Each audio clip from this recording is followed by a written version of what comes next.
deluged with deepfakes.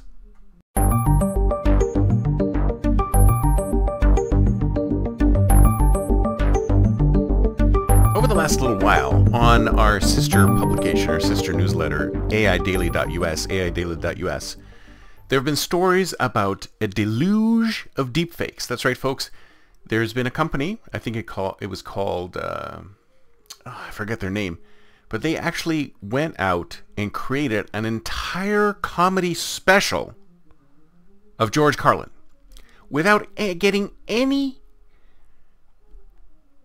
permission at all from the George Carlin estate. They went out there and did, I think it was a half-hour AI-generated special called George Carlin, I'm Glad I'm Dead. And they did a likeness of him, looks exactly like him, used AI to recreate him, and all of the jokes were rewritten by the company that created this thing. So a huge deep fake of George Carlin is out there. And then over the last little while, just a little while ago, there were nudes of Taylor Swift out there floating virally around the internet, which of course were AI generated. So what's going on here, folks? Why is this huge deluge of deep fakes starting to swarm the internet with all of this information? And it's down to the exact same thing that all of us, the biggest reason why a lot of content creators are out here on the internet. It is the new pandemic, and I've said this before on X, the new pandemic is not going to be COVID-19. The new pandemic is not going to be aliens. The new pandemic is the clamor for attention. The clamor for attention in the world that we are in today.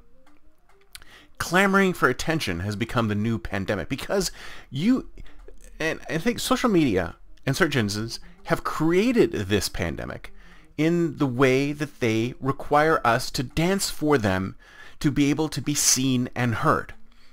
These search engines, the algorithms in these search engines and the algorithms in these social media are the ones that we are all trying to game so that we can get more people to follow us, more people to subscribe to us, larger and larger and larger and larger audiences.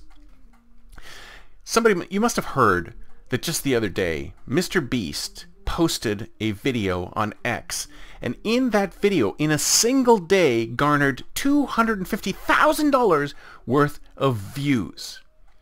And of course, everybody was up in arms going, oh my God, how can somebody like that make so much money in such little time? Well, first of all, the guy's already got an audience. He already has an audience off platform, so it was relatively easy for him to build an audience on platform. And secondly, doesn't it show a little bit about where things are nowadays? The value is purely in the attention. Everything is designed to garner value out of attention. You can't do a damn thing. You can't be successful without attention. Sure, there's lots of people who make money. And I think there was a question the other day. It's like, would you rather be rich or famous? And I'd say, well, rich, of course. I mean, fame, it's fleeting. It comes and goes. But if you're rich, you can make yourself famous if you want to be. If you're famous, you may be able to get rich. So both of those things do go together. But nowadays, people are trying to use this to become as famous as possible, and there's clamoring, and the social media companies, the social networks, and the search engines are all using the same playbook. They're all trying to get us to shout for our dinner. So this is why we're seeing these deepfakes. This is why we're seeing these deepfakes, because people are going out there going, how do we get any kind of attention? It's almost impossible for us to get this kind of attention because of the way the search engines and social media, their algorithms are making it extremely difficult for us to be paid attention to. So we try more and more outrageous stunts to try and get more and more attention, which is kind of where Mr. Beast is. The more outrageous, the more attention. The more attention, the more money. The more dollars, the more followers, the more money. It's an attention economy. It's been an attention economy for a while.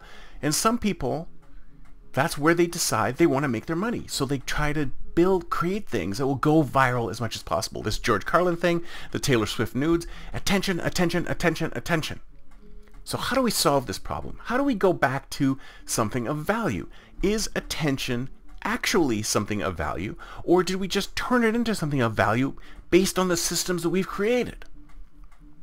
Wouldn't it be great if the search engines and social media actually provided stuff that we were interested in instead of trying to drive as much attention seeking as possible? Because that's where we are at right now. The systems have been designed to try and garner as much attention as possible. So whether you lie, you cheat, you steal, you present yourself online, you be as outrageous as possible, that's what makes you stand out from the crowd. And I think that's wrong. And that the reason why it makes you stand out from the crowd is because the search engines have made it so. And they're the ones who can make it unso. They can turn it into something less outrageous, less out there, less glamorous. The clamor is there, folks, because it works. And the reason it works is because the search engines and social media put that stuff out there. The more clamor it creates, the more it gets reshared and viral. This is why we need them to change this.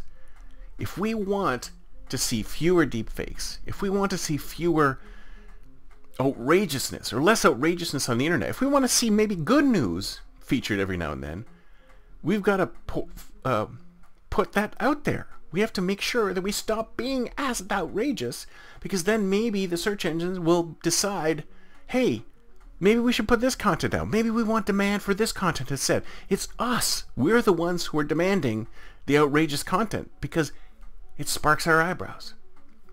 We need to be the ones to make that decision and go for the stuff that is not as outrageous, that's more optimistic, that's more positive, that's less pessimistic. And then maybe the algorithms will change themselves. But who knows? Maybe this is something that's just embedded in the human race and there's nothing we can do about it. And until we do something about it, all it'll be is more and more of a clamor for attention. That's it for me for today. See you next time, and until then, don't forget to think future.